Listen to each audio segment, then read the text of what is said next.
the front of White Harpers Park in Holyoke, Massachusetts. This is a passive park where it's supposed to be small, but someday it's going to lead on to the community field and anniversary field.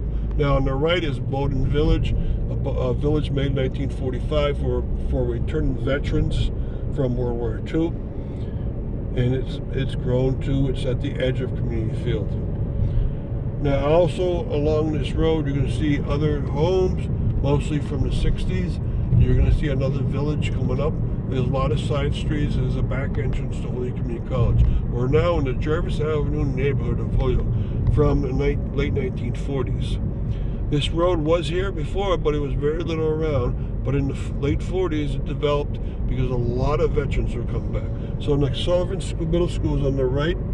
You can see it's a very big school, one of only 2 middle schools in Holyoke at this point. And I'm always impressed how large that is. And then on the right immediately is another development that is for the somewhat poor people, but it has a lot of people that pay full rent in there. Okay, then the Jarvis Apartments is coming on the right. And then the Daybrook Village for old people is on the right. Right, this is a very popular place for old people to settle in. And they pay a lot of money to live there.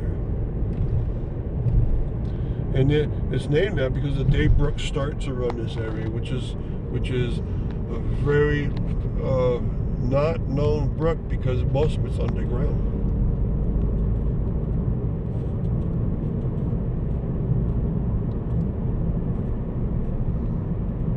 Okay, then on the left there's going to be a water tower, and that water tower is part of the pump of the water system of Holyoke. It's flushed out every day, and the water is pumped up into it and refreshed. It stores water, but every day it's refreshed.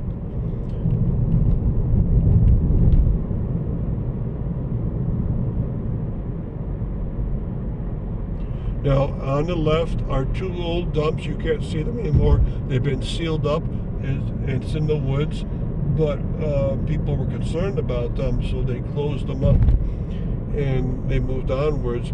And then they were shocked that once in the 40s that they might have polluted the Wayne Street Reservoir, which is very close by, because it was developing a surface scum. But it turned out it wasn't from this. On the right is the St. Peter's Lutheran Church, which took over for the Lutheran Church that's downtown. So Holyoke used to have 2 old Lutheran churches. Now it has 2 modern Lutheran churches. Now we're coming to Route 141, which is East Hampton Road. And this Jarvis neighborhood has many parts to it. Across the street is the entrance of Burns Way, which comes off of Bemis. To the left is the road into East Hampton. To our right, which we're taking, is the road into Holyoke, including the entrance points to Route 91.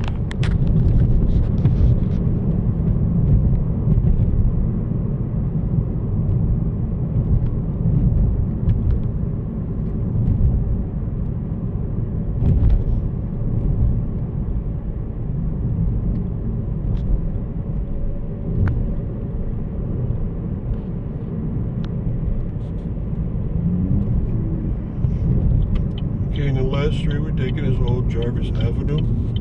So we're taking it right onto it. This is an old winding road. This was the original Jarvis Avenue. And this is part of the Jarvis Avenue neighborhood. Some modern homes have been put into it. And believe it or not, there used to be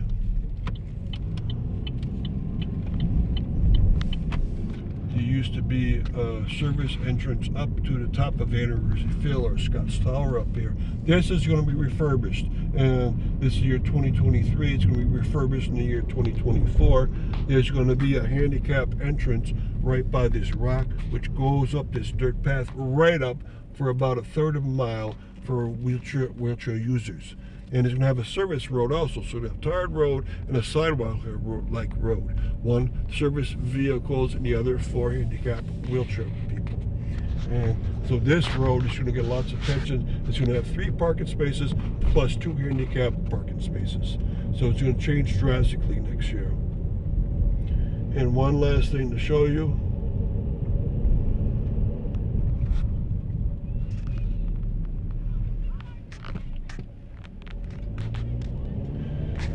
Now, this road is a very old road, but you're not going to believe this part. From the 1930s until the 1960s, on the right-hand side was Holyoke's third golf course. There was a golf course in the woods, and there was no homes at that time, but you can see the open woods up here. This was a golf course.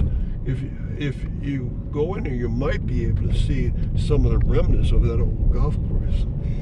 So thank you very much for coming on this Jarvis Avenue tour. I know people don't think much about it as being a neighborhood, but it has a lot of really cool, interesting things inside of it. Thank you.